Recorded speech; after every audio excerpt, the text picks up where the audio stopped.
I started when I was 24.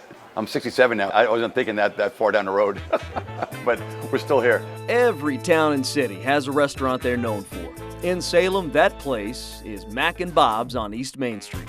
I've been coming to Mac and Bob's the majority of my life. We're just a neighborhood place, and if you want like a non-chain place, we're it. Today's Mac and Bob's is quite a bit different and a whole lot bigger than when owner Bob Rotans cut the ribbon 43 years ago. Rotans is a Long Islander who came to Roanoke College to play lacrosse, and he never left. So he and his fellow New Yorker and buddy Mac opened a 10-stool sandwich and beer joint called Sub Pub in 1980. Mac only lasted for like 3 months. Still very good friends. He went from August to October, and he went back to New York. Over the next 6 years, the restaurant continued to grow. And during that time, Bob's other college lacrosse teammates, Joe Dishaw, became a co-owner, and Keith Griswold was and still is the general manager.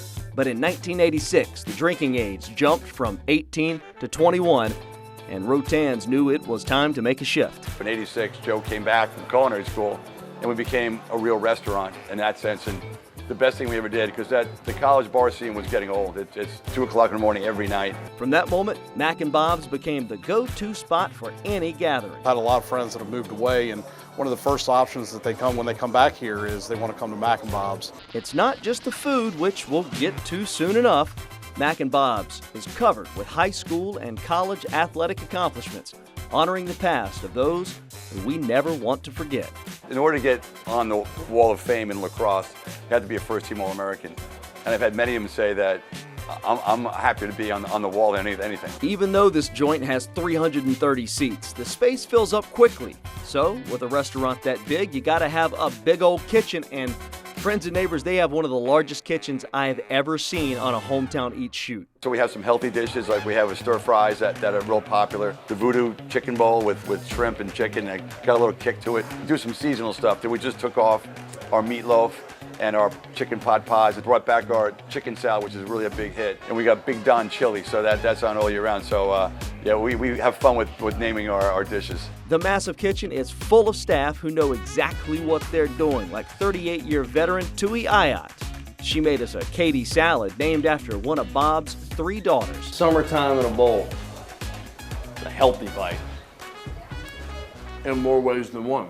But if it's your first time at Mac and Bob's, you gotta try the monster calzone whipped up by Miles. Best-selling item.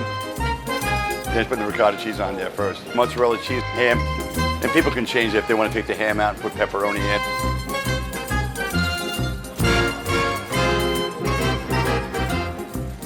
A little basil and oregano. And we serve with a side of marinara. And we make this marinara every day. Good to go. I hope you're hungry. The Mac Daddy of all calzones. Man, that dough, fluffy, so much cheese in there. All right, I'm gonna do something crazy.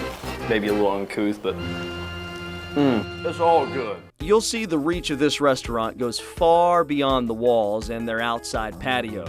Rotans and his team have been entwined throughout Salem with various charities, churches, and sports teams, which has led to numerous awards locally and across the state.